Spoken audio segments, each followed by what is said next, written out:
Uma breve saudação aos meus alunos, alunas, os meus estudantes, né, do terceiro ano do ensino médio. E mais uma vez aqui é o professor Brandão, do nosso canal do Professor Brandão, onde que a gente debate e discute temas da filosofia, da política, eventualmente da história e da sociologia também. Eu confesso para vocês que gostaria de estar iniciando essa aula num tom mais positivo, como eu geralmente inicio as outras, saudando, dando bom dia, boa tarde ou boa noite, mas é impossível, assim, hoje é 20 de novembro, no Brasil a gente celebra o Dia da Consciência Negra, e, e esse dia a gente amanheceu estarrecido com o assassinato de uma pessoa, de um cidadão, de um homem negro, em Porto Alegre, morto numa loja do Carrefour, agredido covardemente por dois seguranças dessa rede de supermercado. E tudo leva a crer que a motivação, mais uma vez, é a mesma pelo fato de existir o Dia da Consciência Negra. Então, assim, é absurdamente, é difícil até para a gente gravar essa aula, falar de outros temas, mas o compromisso aqui com vocês nos leva a também estar aqui presente. Eu gostaria de sensibilizá-los e dizer que, da nossa parte, enquanto homens e mulheres negras, jovens, não faz muito tempo, o garoto João Pedro foi assassinado no Rio de Janeiro, sua casa foi metralhada com mais de 70 tiros, né? O caso do Floyd nos Estados Unidos, que deu origem ao Vidas Negras Importam, ao Black Matter Lives. Então, enquanto ações como essa continuar a existir, impedir a nossa voz, impedir a nossa existência, momentos como esse, não apenas nas nossas aulas, também serão comuns para que cada um de vocês que nos acompanha de alguma forma possam ser educados para que sejam cidadãos melhores do que aqueles que agem ou acreditam que a discriminação leva a algum lugar. Ok? Então vamos dar início aqui à nossa aula de filosofia. Nós vamos trabalhar hoje aqui com... A gente está no PET 3, o PET 6, desculpa. Deixa eu colocar aqui para que vocês possam ver. Nós estamos no PET 6. Deixa eu interromper aqui o compartilhamento, voltar para a tela, porque não é aquela tela ali que eu gostaria de compartilhar com vocês, não. Mas eu dizia, não só essa, né, mas eu dizia, nós estamos no PET 6, e hoje nós vamos dar início aos estudos do PET 6 com a semana 1, que é a semana que vai tratar de um pensador de uma envergadura muito grande, com muitos conceitos filosóficos importantes, que é o Leibniz, o George Wilhelm Gottfried Leibniz. Eu gosto muito do Leibniz e eu estudei bastante para poder dar essa aula, não vou mentir para vocês, porque há muito tempo Leibniz não tem caído,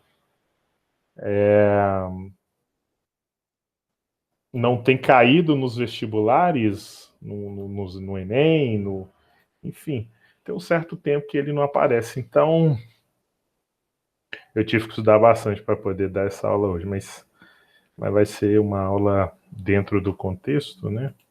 Dentro desse apavorante e aterrorizante 20 de novembro, vai ser uma aula com um ótimo conteúdo. Então vamos lá, então. Gottfried Wilhelm Leibniz nasceu em 1646 e morreu em 1716. Ele nasce em Leipzig, de uma família de ascendência eslava, né, do leste europeu. Cursou filosofia, matemática na cidade de Jena, que posteriormente ficará muito conhecida também pela presença do filósofo Hegel, um século depois. Estudou direito também em Altendorf e teve uma atividade política e de representação diplomática muito intensa por vários países da Europa, passando pela França e Londres, especialmente esse eixo Londres, Paris, Berlim, né, enfim, a Alemanha, foram as andanças, os lugares favoritos de Leibniz. O que permitiu a Leibniz ter contato com grandes mentes do século XVIII, como é o caso de Isaac Newton na Inglaterra, e vai ser uma das causas inclusive, do ostracismo de Leibniz já ao final da sua vida, porque tanto Leibniz quanto Newton desenvolve o chamado cálculo infinitesimal e ambos, mas cada um utiliza um método, e a Royal Society Academia de Londres, Academia de Ciência de Londres, por óbvio,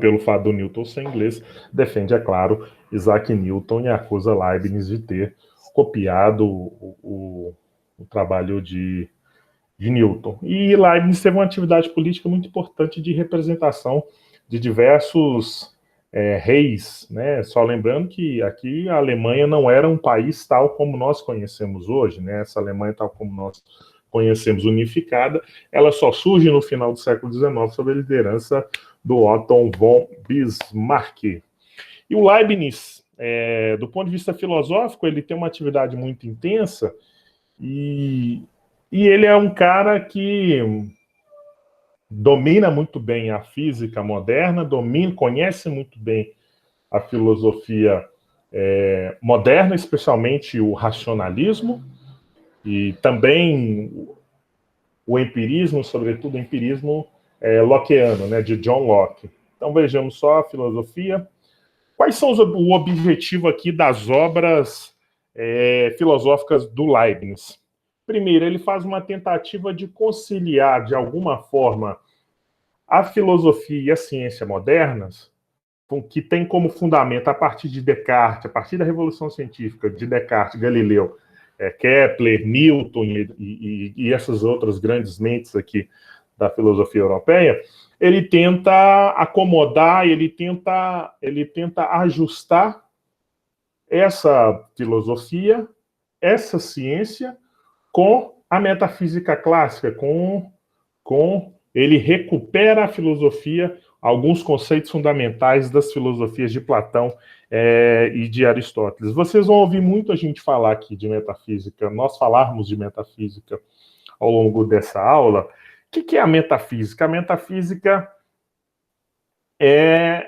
a tradução grega é literalmente aquilo que está para além do físico, são os princípios primeiros, é uma área da filosofia que tenta demonstrar a existência de coisas de forma abstrata, vamos assim dizer, como a existência de Deus, a existência da alma, e esses seres imateriais são chamados na filosofia, na metafísica, de substância.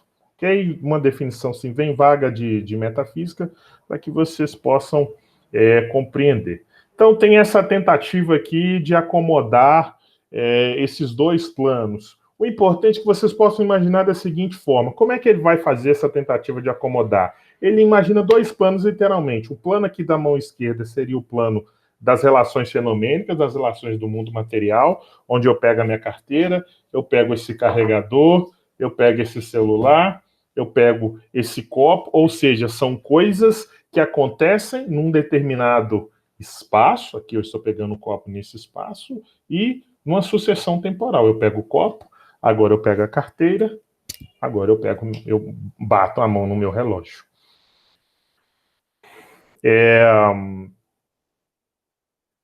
Para isso, Leibniz faz aqui a recuperação de alguns conceitos importantes. O primeiro deles é o de causa finalística. O que Leibniz vai mostrar?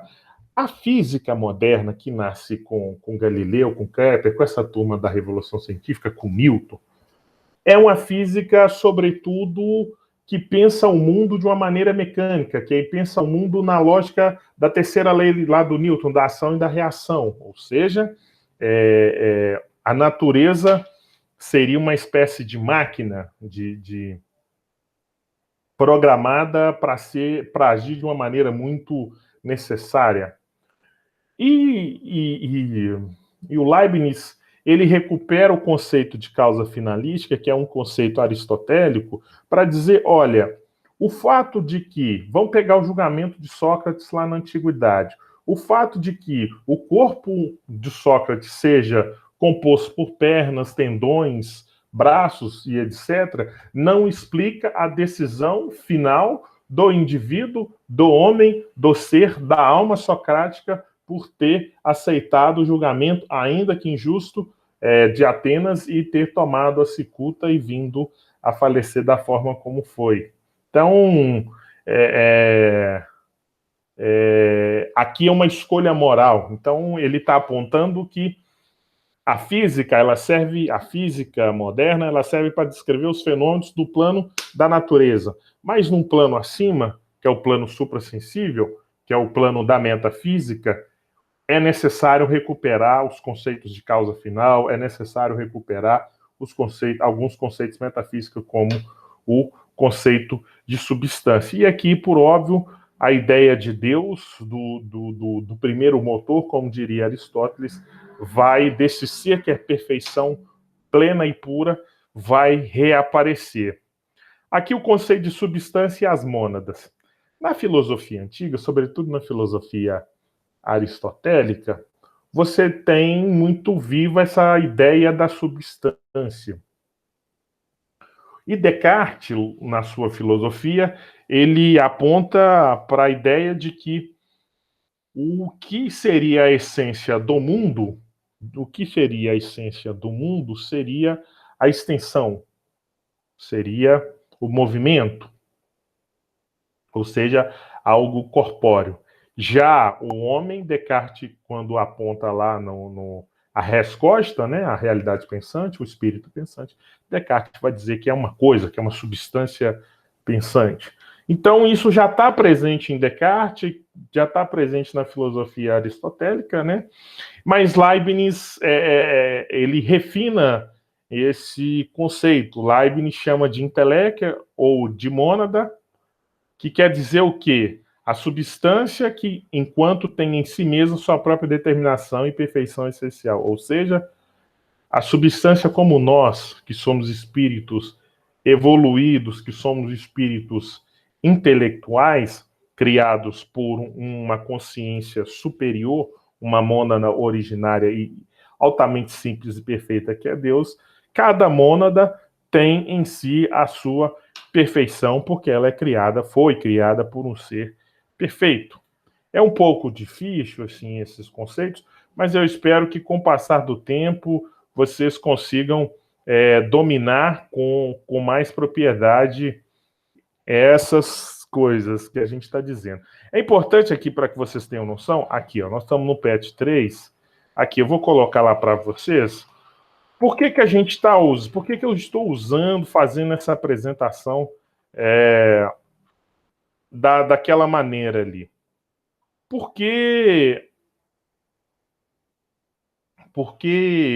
na verdade, eu confundi, nós estamos na segunda semana, desculpa. Então, aqui na segunda semana é o Leibniz. Aqui no nosso PET 6, na segunda semana, eu falei que era a primeira, mas é a segunda. Então, nós temos aqui, o texto é um texto que pega aqui 2 páginas, e ele apresenta simplesmente algumas ideias fossas que são importantes para a construção aqui, para o entendimento da filosofia do Leibniz. Mas fica muito vago, fica muito difícil para você simplesmente, aqui, ó, retomada da filosofia aristotélica atomista, necessidade de resgatar o conceito de substância e finalidade. Acabei de explicar esses 2 conceitos para vocês. E vocês viram. Se vocês lessem simplesmente uma frase do tal como está aqui, vocês não entenderiam o que dificilmente entenderiam, como é que Leibniz e por que Leibniz retoma os conceitos de substância e finalidade, a ideia da refutação do mecanicismo, enfim. Então, é por isso que a gente faz essa apresentação de uma maneira mais sistemática e foge um pouco ali ao que está exposto no material do PET 6 da segunda semana. Leibniz, voltando aqui, apresenta outros dois conceitos muito importantes, o conceito de espaço e de tempo. Espaço e tempo, e aqui já antecipando reflexões fundamentais que estarão presentes no grande cérebro do iluminismo, que é o Immanuel Kant. Então, Kant aceita essas proposições de Leibniz, essas teses que Leibniz apresenta acerca do espaço e do tempo. Quando a gente fala espaço, vocês pensam no espaço que eu coloquei essa mesa, no espaço que está colocado aquelas estantes ali com os livros, no horário que eu estou dando essa aula, 17h51. Então, é isso que vocês imaginam como espaço e tempo. Espaço e tempo são outras coisas. Vejamos só. São as formas ou os modos com os quais a realidade aparecem para nós. Não são duas entidades ou propriedades reais, aqui ontológicas no sentido daquilo que existe das coisas. Então, o que nós estamos dizendo aqui? Que o espaço e o tempo, eles só existem em função da nossa presença, da capacidade, da presença de uma inteligência que consegue perceber que as coisas se localizam num determinado lugar e sucedem num determinado tempo. Então, o espaço é a forma como as coisas aparecem para nós dentro desse ambiente, por exemplo, que eu me encontro nele. É a sucessão dos eventos, e o tempo é a sucessão dos eventos que se dão nesse ambiente. O fundamento objetivo do tempo, vejam só, está no fato de que as coisas pré-existem, ou seja, elas podem existir, pré-existem, coexistem e pós-existem. Elas existem na nossa mente, existem no passado, existem no presente, existem no futuro, ou seja, nessa sucessão dos três tempos. E daí nós extraímos a ideia do tempo. Também a consideração do tempo como uma entidade absoluta, ok? Aí vejamos só, eu acabei de falar há pouco da substância, das tais mônadas, né? O que são essas mônadas? As mônadas, como eu disse, são a substância para o Leibniz, ou seja, esse ente imaterial, e essas substâncias podem ser de duas naturezas. Ele chama de mônada, recuperando do grego, que quer dizer mono, vem de mono, mona, que quer dizer unidade, algo simples. E as mônadas, elas são criadas por uma mônada originária, no caso aqui Deus, e as mônadas no mundo se dividem a partir da capacidade de percepção e representação e de apetição, ou seja, de percepção inteligente. Vejamos só. Existe uma grande diferença entre o simples perceber e o perceber consciente. Leibniz destaca também, como do ponto de vista até gramatical, chamando este último com o termo de apercepção. Ora, a apercepção é própria somente de certas mônadas, ou seja, dos espíritos ou inteligência, de modo que se pode dizer que todas as mônadas percebem, mas só algumas também a percebem. Então, peguemos o exemplo do conceito de animal. No conceito de animal cabe o homem, cabe o gato, o cachorro, o cavalo, o papagaio e sucessivamente. Os animais, esses animais que eu citei, exceto o homem, todos eles, todos aqui têm percepção, mas só o homem tem a capacidade de apercepção, ou seja, de uma percepção inteligente. O que cada mônada percebe e representa? Cada mônada representa todas as outras, o universo inteiro. A ideia de que cada um de nós representamos de forma micro o que está exposto em todo o universo. É como se a gente comparasse a situação de um grão de areia dentro de uma praia. Cada grão de areia representa em si todos os outros grãos, todos os outros bilhões de grãos de areias presentes numa mesma praia. Apesar disso, o que é importante destacar aqui é que o fato de que cada grão de areia, cada grão, cada indivíduo, cada mônada representa o mesmo universo, representa o que existe, isso não os torna iguais. Por quê? Porque nós nos diferenciamos a partir da capacidade de percepção e a percepção. É por isso que nem os gêmeos são iguais. É claro que Leibniz não faz aqui o uso do conceito de DNA que nem existia. Aí, retomando aqui o conceito de Aristóteles, Leibniz vai apontar a ideia de uma hierarquia das mônadas. Então, se a gente pegar lá na metafísica de Aristóteles, Aristóteles vai dizer que a forma mais baixa de existência seria da simples matéria, porque ela não tem sequer forma. E a forma mais elevada é do primeiro motor que tudo gera, que é a origem de todas as coisas que existem no universo. Então, Leibniz faz um movimento semelhante. Você tem mônadas simples, que têm capacidade de percepção menor, até a mônada mais perfeita, que é a substância originária e sumamente perfeita, que é Deus. Aqui eu vou dar um pulo mais aqui ao final, para que vocês possam compreender aqui, em relação a Deus, qual que é a importância aqui do conceito de Deus. Deus como ser necessário e perfeito. O que Leibniz está fazendo aqui? Toda a metafísica moderna, ela tem em si, ela recupera e dá centralidade para o conceito da divindade de Deus. Ela, de uma forma ou de outra, acaba se tornando uma teologia racional. Por quê? Porque para explicar a existência das coisas, a metafísica, ela ultrapassa a explicação que a física moderna nos dá. A física moderna pensa o mundo da forma mecanicista, como Descartes, como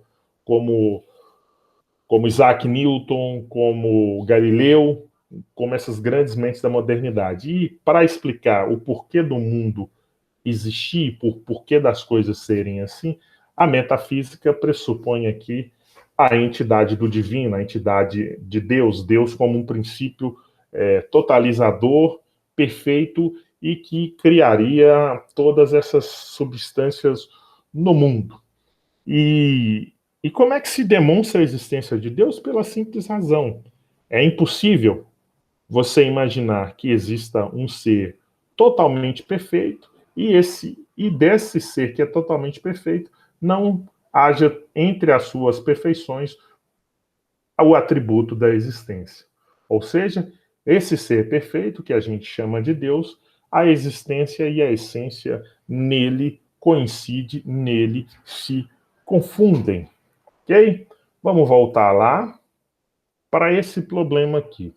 Ora, pois, se Deus existe e é um ser sumamente perfeito, como é que nós explicamos, ou como é que nós podemos explicar a presença e a existência do mal na sociedade, do mal na minha vida pessoal, do mal na sociedade, desse elemento, dessa ação que eu acabei de citar aqui no início do nosso encontro, do assassinato brutal do João Alberto Freitas lá em Porto Alegre. Como é que a gente explica isso? Leibniz faz essa distinção de 3 tipos de mal. Ele vê o mal como tendo 3 tipos de origem. Um mal de origem metafísica, que está ligado à nossa imperfeição. Todos nós reconhecemos que nós não somos seres perfeitos, nós somos seres imperfeitos. E essa condição de imperfeição é uma condição que produz, que abre espaço para a produção de coisas ruins. Um mal moral, que aí é o pecado, que aí ele vai localizar, aí vem uma leitura até um pouco mais bíblica, a ideia do pecado, né? E, por fim, um mal físico, que quer dizer que muitas vezes a gente suporta determinadas situações maléficas para alcançar algo melhor, né? Então essas seriam aqui as 3 origens do mal para o filósofo Leibniz. Aí, para fechar aqui, Leibniz aponta e faz uma distinção muito importante para a forma como a gente pensa o conhecimento, como a gente conhece o mundo. O que Leibniz vai dizer? Olha, pensando naqueles dois planos iniciais que eu falei da aula, que existe um plano que é fenomênico, está embaixo, que é onde estão as ciências como a física, a química, a biologia, que estudam os fenômenos da natureza, como é o caso da física. Leibniz vai dizer que existem dois tipos de verdade. Um tipo de verdade que ele chama de verdade de razão, ou seja, cujo o oposto, ou seja, a falsidade é impossível. Então, por exemplo, 2 mais 2 é igual a 4. O oposto disso é impossível, ok? Então, Leibniz vai dizer que esse tipo de verdade existe e está presente único e exclusivamente na mente de Deus. E existe também as verdades de fato. Por exemplo, nós estamos em Belo Horizonte, agora são 18 horas, e hoje ainda não choveu em nenhum ponto dessa cidade. É um fato isso? É um fato, mas poderia ter acontecido o oposto. Hoje poderia ter chovido, ou pode ser que ainda chova. Ok? E, então, são as verdades de fato. Então, as verdades de razão são as verdades da teologia, da metafísica. As verdades de fato são as verdades aqui da ciência e da filosofia. São dois conceitos que vão reaparecer de uma maneira muito forte lá em Kant, quando Kant vai fazer a distinção entre fenômeno e númeno. Ou seja, Kant vai apontar que a razão humana só tem condições de conhecer o fenômeno, ela não tem condição de conhecer o númeno. E Leibniz aqui está apontando justamente o oposto, que nós temos condição de conhecer o número, ou seja, as verdades de razão, que seriam verdades do divino. Então, para fechar, a forma como nós conhecemos o mundo, a teoria do conhecimento, tem um princípio filosófico que remonta desde Aristóteles, que é a ideia de que tudo que a gente conhece no mundo, os homens têm origem nas sensações, na nossa experiência, nos nossos 5 sentidos. Leibniz concorda com esse princípio, mas ele vai dizer que, exceto o nosso intelecto, exceto a nossa capacidade de raciocinar, não tem origem no mundo sensível, no mundo sensorial. E aí ele vai apontar a ideia de que nós nascemos com alguns princípios que são inatos, a ideia da unidade, a ideia da identidade, a ideia de causa, de raciocínio, o princípio de identidade do terceiro excluído. Então, todos esses princípios aqui são princípios que cada um de nós, na visão de Leibniz, o nosso intelecto já nasceria com esses princípios, ok?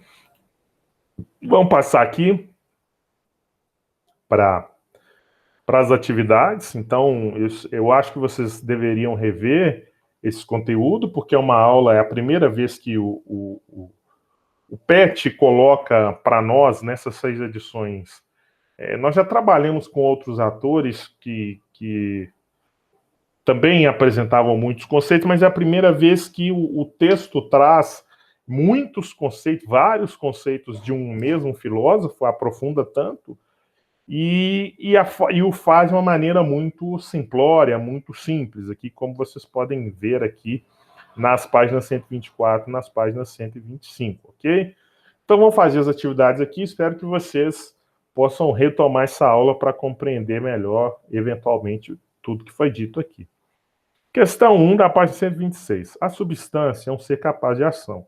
Ela é simples ou composta. A substância simples é aquela que não tem partes. O composto é a reunião das substâncias simples ou das mônadas. Mônadas é uma palavra grega que significa unidade, o que é uno. Os compostos ou os corpos são multiplicidades. E as substâncias simples, as vidas, as almas, os espíritos são unidades. É preciso que em toda parte haja substâncias simples, porque sem as simples não haverá as compostas, nem movimento. Por isso, toda a natureza está plena de vida. Então, Leibniz, Discurso de Metafísica e outros textos aqui da Martim Fontes. Então, vejamos só.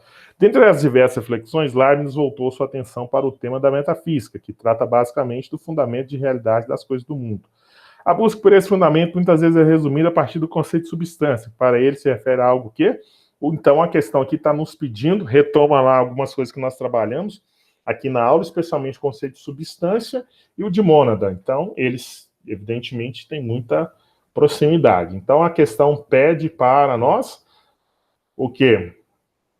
A busca por esse fundamento, muitas vezes, é resumida a partir do conceito de substância, que para ele se refere a algo que pede para nós identificar qual é o conceito de substância em Leibniz.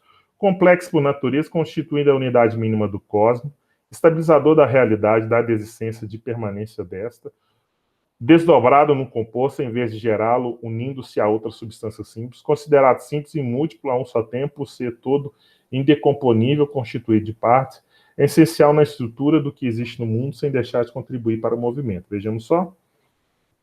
Complexo por natureza, alternativa A, constituída a unidade mínima do cosmos, estabilizador da realidade, alternativa B, dada a exigência de permanência desta, desdobrando no composto, em vez de gerá-lo, unindo-se a outra substância simples, considerado simples e múltiplo a um só tempo, por ser um todo indecomponível, constituído de partes, essencial na estrutura do que existe no mundo, sem deixar de contribuir para o movimento. O que é que vocês acham? É só vocês relerem aqui. O próprio iniciado da questão nos dá a resposta. A substância é um ser capaz de ação. Ela é simples ou composta. A substância simples é aquela que não tem partes. O composto é a reunião da substância simples ou das mônadas. Então, uma substância composta é composta por substância simples. Ou seja, a alternativa é essencial na estrutura do que existe no mundo, sem deixar de contribuir para o movimento. Ok? Então, foi uma aula que exigiu bastante da gente. Eu espero que vocês retomem aqui o que foi trabalhado na aula de hoje. E para encerrar, né, a gente está aqui para ser educador, mas para lutar também por um país, por mais igualdade, por mais respeito para todos nós. Forte abraço.